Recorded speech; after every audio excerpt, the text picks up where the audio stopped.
Il fait partie intégrante des visages emblématiques du tennis de table allemand d'aujourd'hui. Là où par le passé, l'Allemagne du ping-pong était intouchable de par les légendes qui composaient son équipe nationale. Elle doit désormais retrouver des nouveaux fers de lance afin de mener la nouvelle génération au sommet du tennis de table mondial. Et un joueur en particulier est implanté depuis quelques années dans ce rôle, et c'est Qiu Dong. Et avant d'étudier un peu plus son parcours, je vais vous demander de vous abonner si c'est pas encore fait, et pour ceux qui veulent soutenir encore plus, vous avez désormais l'option rejoindre qui est disponible sur la chaîne. C'est un moyen de m'aider encore un peu plus, mais cette fois-ci de manière financière. Voilà. Je savais pas trop où me positionner par rapport à ce genre d'option, mais je me dis que vous êtes grands, vous faites ce que vous voulez. Merci encore à tous et bon visionnage.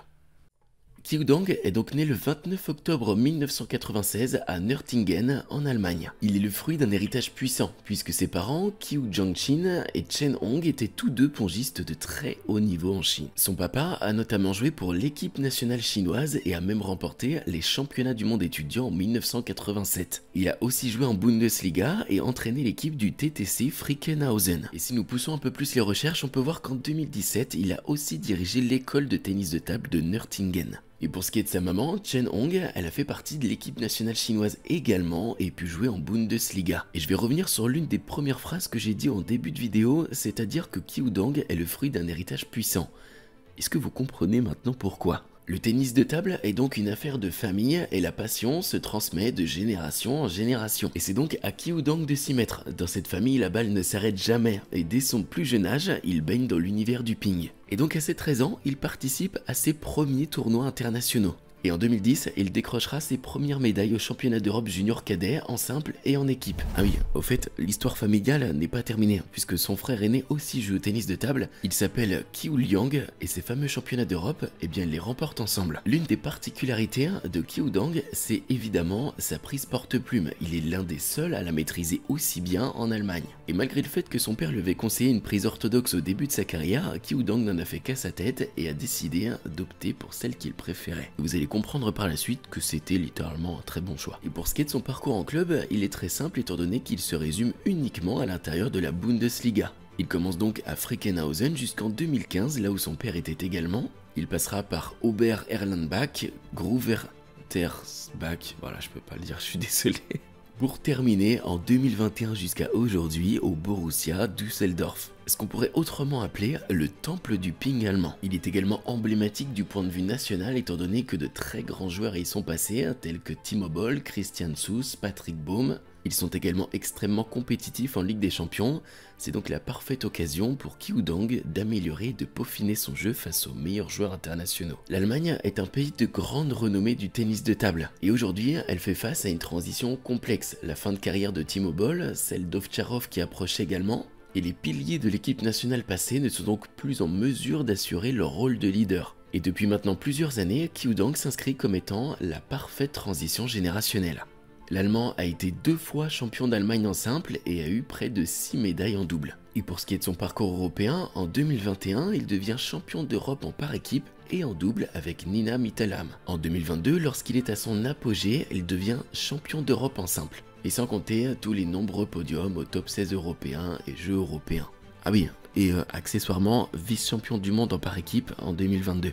Et pour ce qui est de son meilleur classement mondial, il a atteint la 6e place en août 2023. Et maintenant que vous avez une plus ample idée de qui est Qiu Dong, eh bien nous allons étudier son jeu à travers différents matchs. Et pour cela, quoi de mieux que de se pencher dans un premier temps sur son titre européen en 2022. Et comme les choses sont bien faites, cette compétition s'est déroulée à Munich en Allemagne du 13 au 21 août. Et c'est là où tout ce que j'ai pu vous dire sur la succession, sur l'héritage du tennis de table allemand prend tout son sens, puisque devenir champion d'Europe devant son propre public pour la première fois, eh bien c'est une belle histoire. Qiu Dong est donc opposé au célèbre et redoutable Darko Jorgic. Et alors que certains auraient pensé que Qiu Dong aurait succombé à la pression qu'il y avait tout autour de lui, eh bien ça a été tout le contraire. Il a pris cette occasion et su saisir les opportunités qui lui ont été offertes pour faire une démonstration et envoyer un message clair à toute l'Europe.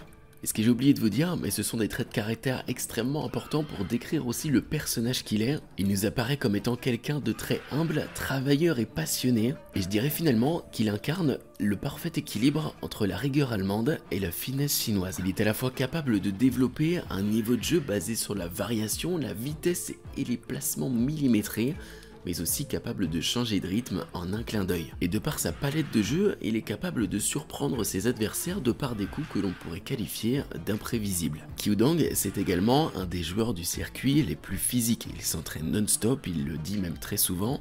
C'est le premier à l'entraînement et le dernier à partir. Et lorsqu'il n'est pas satisfait, eh bien il continue tout simplement. Et son travail paye, que ce soit au niveau des apports techniques, physiques, mais aussi mental, puisqu'il est capable de renverser des situations compliquées. Ainsi, la rigueur et la qualité de travail qu'il produit et fournit à l'entraînement lui offrent derrière une mentalité d'exception. Et quoi qu'on en dise, c'est un joueur hors norme, aux qualités hors pair. Et j'en vois déjà certains dans les commentaires me dire qu'il n'a jamais rien gagné d'exceptionnel des Jeux Olympiques ou des Championnats du Monde, mais on n'arrive jamais 6ème mondial par hasard, et on peut posséder des qualités et atouts exceptionnels sans forcément remporter de grands titres. Et si je reviens un peu plus sur cette finale face à Darko Jurgic, on peut le voir, mais Qiudong maîtrise parfaitement son match, il joue avec beaucoup de justesse, construit son jeu et adopte des schèmes qui vont venir déranger Darko Jurgic. Si bien qu'à la dernière manche, Darko se retrouvera complètement bloqué et la perdra 11-2. Et c'est devant une foule en pleine émulation que Qiudong viendra prendre son premier titre européen en simple. Et maintenant que vous commencez à comprendre de quoi est capable Qiudong, on va se pencher sur un match bien précis sur le circuit WTT à l'international. Nous sommes en 2025, en 8ème de finale du WTT de Yokohama au Japon. Puisque oui, une fois que l'étape européenne est entre guillemets dépassée, il est temps de voir ce que ça donne sur les meilleurs joueurs mondiaux, et notamment les Chinois, et ici on a un très bon exemple avec un match sur Lin Shidong, numéro 1 mondial. Au moment de la rencontre, je le précise bien, je sais très bien que c'est Wang Chuqin qui est actuel numéro 1. Et c'est sans conteste la plus belle victoire, en tout cas la plus grosse victoire qu'il a pu réaliser dans sa carrière. Puisque même s'il a déjà été numéro 6 mondial, Qiudong n'a jamais véritablement sorti des joueurs chinois du top 3 mondial. Et même s'il n'a encore jamais remporté de Champions ou bien de grands smash, il est extrêmement constant et arrive régulièrement à se hisser jusqu'en quart de finale des plus grandes compétitions. Et si on prend par exemple les résultats de cette année ou de l'année dernière, il a été jusqu'en quart de finale de l'Europe Smash, du Singapour Smash, des finales de Fukuoka ou encore du Champions de Yokohama. Alors, autant vous dire que c'est quand même de très belles performances. Et puis bon, là je pense que vous êtes en train de le constater actuellement, mais par rapport au match précédent, Qiudong ne met pas du tout la même intensité. Personnellement, je l'ai trouvé phénoménal sur ce match, c'est-à-dire que tous ses services sont travaillés, millimétrés, et ses prises de balles sont extrêmement tôt, et ses placements à chaque fois sont déterminants. La rapidité d'exécution qu'il arrive à trouver et la qualité de balle qu'il arrive à ajouter, c'est complètement dingue étant donné la vitesse à laquelle la balle arrive. Ah, et au fait, Qiudong s'est imposé 12-10, 3 manches à 2. Voilà, en tout cas j'espère que vous en aurez appris un peu plus sur Qiudong. Et pour tous ceux qui sont restés jusqu'à la fin de vidéo, j'ai une petite question pour vous, cette fois-ci ça va pas seulement être un mot.